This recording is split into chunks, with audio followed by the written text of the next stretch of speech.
Selamat pagi. Kali ini kita akan bahas tentang potensi dan strategi pemanfaatan tanda tangan elektronik di Indonesia. Transformasi digital ini sudah mendorong perubahan yang cukup besar dan signifikan di Indonesia. Salah satunya adalah peluang strategi penerapan tanda tangan elektronik yang merupakan inovasi yang tidak hanya meningkatkan efisiensi birokrasi, tapi juga bagaimana hal tersebut juga memperkuat keamanan dan kepercayaan di sektor publik maupun perbankan. Ada dua hal yang akan kita bahas hari ini, yaitu kita akan coba bandingkan bagaimana potensi tanda tangan elektronik di sektor keuangan dengan sektor kesehatan. Di sektor keuangan, potensi tanda tangan elektronik sangat besar. Pertama, pasar tumbuh pesat dengan CAGR 14,7% hingga tahun 2030. Yang kedua, bahwa adopsi eKYC ini juga mendorong digitalisasi proses verifikasi nasabah. Yang ketiga, bagaimana dukungan regulasi, terutama di sisi regulasi OJK dan Undang-Undang ITE juga cukup memperkuat legitimasi hukum.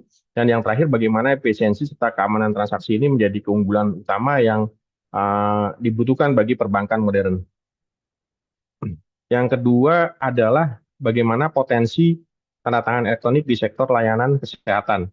Nah, ini juga menjadi pengguna terbesar tanda tangan elektronik ini di tahun 2024, terutama untuk administrasi BPJS dan akreditasi rumah sakit. Kemudian digitalisasi dokumen ini juga membantu mempercepat birokrasi dan pengurangan kesalahan manual. Sementara regulasi juga memperkuat adopsi, namun resistensi budaya dan keterbatasan infrastruktur ini juga masih menjadi tantangan utama yang perlu diselesaikan. Berikutnya, bagaimana strategi optimalisasi di masing-masing sektor. Yang pertama di sektor keuangan, optimalisasi tanda tangan elektronik di sektor keuangan ini fokus pada 4 hal. Yang pertama adalah integrasi dengan eKYC untuk mempercepat onboarding, kemudian juga edukasi masif agar pengguna makin percaya, kolaborasi dengan regulator untuk regulasi dan biaya yang lebih ringan tentunya, serta pengembangan fitur korporasi agar transaksi besar tetap aman dan efisien. Yang berikutnya adalah bagaimana sektor kesehatan, di mana optimalisasi tanda tangan elektronik ini difokuskan pada 4 strategi utama. Yang pertama adalah implementasi instansi untuk mempercepat administrasi dan akreditasi rumah sakit. Yang kedua, bagaimana pelatihan SDM juga perlu diperkuat, literasi digital terutama uh, di daerah-daerah. Kemudian yang ketiga adalah integrasi dengan SIM rumah sakit untuk efisiensi dan akurasi data tentunya. Dan yang terakhir adalah bagaimana kampanye edukasi agar adopsi digital makin diterima masyarakat. Nah, ini kita bandingkan perbandingan antara potensi dan prioritas sektor. Jika kita lihat dan bandingkan, sektor keuangan memiliki keunggulan yang paling siap tentunya dengan pertumbuhan cepat dan regulasi yang telah matang, telah siap, dan infrastrukturnya juga kuat. Ini dampaknya pun sangat krusial untuk mendorong inklusi keuangan dan digitalisasi ekonomi nasional tentunya. Kemudian di sektor kesehatan ini punya kebutuhan yang cukup tinggi, tetapi masih menghadapi tantangan infrastruktur dan resistensi budaya. Karena itu, rekomendasi prioritasnya tentu di sektor keuangan menjadi prioritas atau pionir implementasi, sedangkan sektor kesehatan masih butuh dikembangkan secara bertahap dengan dukungan infrastruktur digital tentunya. Berikutnya akan disampaikan oleh rekan saya, Devani, saya persilakan. Untuk selanjutnya saya akan membahas tentang bisnis model Canvas yang contohnya adalah tanda tangan digital, yaitu yang pertama key partnernya pasti Kominfo yang menyimpan bahwasanya data-data kita juga dukcapil, terus Peruri yang sebagai e-materai, sedangkan OJK dan Bank Indonesia sebagai standar industri yang mana biasanya kita menggunakan OJK dan bank ini sebagai sektor keuangannya. Kemudian activitiesnya yang mana pemerintah, Peruri, dan OJK dan Bank Indonesia ini akan saling berhubungan dan satu sama lain untuk menciptakan tanda tangan digital. Sedangkan untuk mitra teknologi dan infrastruktur adalah mitra yang digunakan untuk membangun bahwasanya tanda tangan digital ini valid. Itu kemudian yang ketiga resource-nya yaitu lisensi dan sertifikasi, kemudian platform teknologi, akses data, talenta, dan brand yang mana itu kita itu sangat saling berkaitan, yang mana lisensi ini bertujuan bahwasanya tanda tangan ini akan paten. Kemudian yang berikutnya adalah value proposition yang mana kita akan mengurangi efisiensi kertas yang mana biasanya kita membutuhkan kertas untuk melakukan tanda tangan ini tidak memerlukan itu. Kemudian legalisasi, kualitas dan keamanan itu mana tanda tangan kita adalah proof pasti kita yang membuat dan pasti itu meningkatkan keamanan tanda tangan kita. Kemudian kemudahan dan kekuatan hukum dan keamanan yang mana itu untuk menjamin keaslian dan mudah digunakan untuk segala kalangan. Kemudian yang keempat yaitu customer relationship yang mana dedication, support dan technical onboarding support itu bisa service yang mana itu saling berhubungan untuk menjaga keamanan dari masing-masing tanda tangan digital ini. Kemudian channelnya yaitu direct Salesforce, API dokumen, portal, aplikasi mobile yang mana itu direct Salesforce itu adalah menghubungkan penjualan yang mana dihubungkan berdasarkan bisa mulut ke mulut bahkan melalui perusahaan-perusahaan.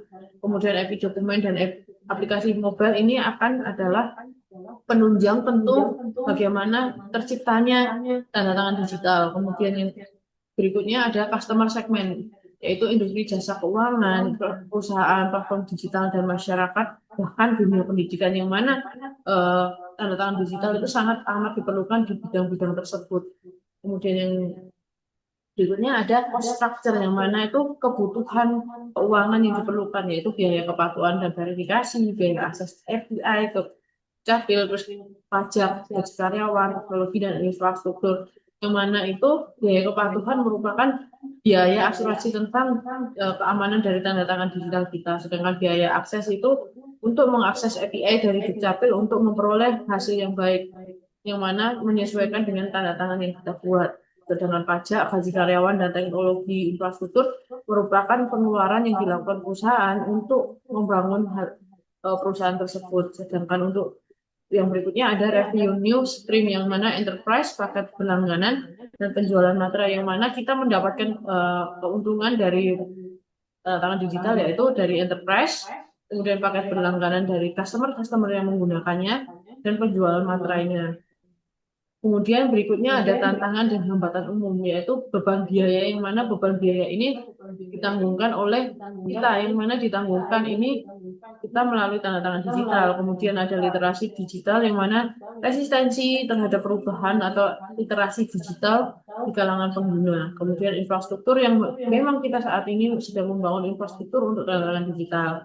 Dan yang keempat ada keamanan, yang mana keamanan ini sangat memerlukan teknologi kriptografi yang canggih untuk melindungi data yang sepenting ini karena tanda tangan itu merupakan kebutuhan yang cukup membutuhkan privasi yang tinggi.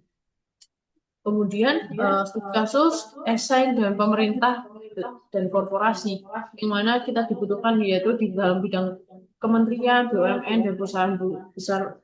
Kemudian manfaat dari tanda tangan digital ini untuk sertifikasi elektronik yang secara sah, secara hukum, kemudian mempercepat proses birokrasi hingga 80%, dan yang ketiga mengurangi risiko manipulasi data yang mana itu untuk menjaga keamanan yang cukup tinggi dan memastikan keaslian data. Kemudian yang keempat, multi user untuk kolaborasi tim yang mana bisa digunakan bersama-sama di posisi yang berbeda-beda seperti itu.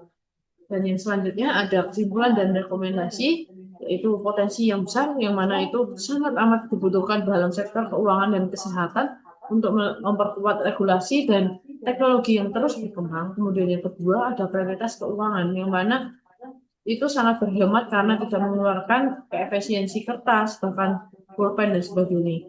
Kemudian ada yang ketiga, pengembangan kesehatan, yang mana tingkat kesehatan itu makin membutuhkan itu sebagai adopsi jangka menengah dan pendekatan yang bertahap terhadap yang terukur kepada masyarakat dan pengguna rumah sakit. Kemudian yang keempat, keseimbangan regulasi, yang mana kita harus seimbang antara keamanan yang bisa mengakses tanda tangan kita. Tidak semua orang bisa melakukan, bahkan para pelaku usaha dapat menggunakannya dengan baik dan tidak menghadap ke pemerintahan yang lain gitu. Mungkin akan ditambahkan Pak Agung sedikit. Baik,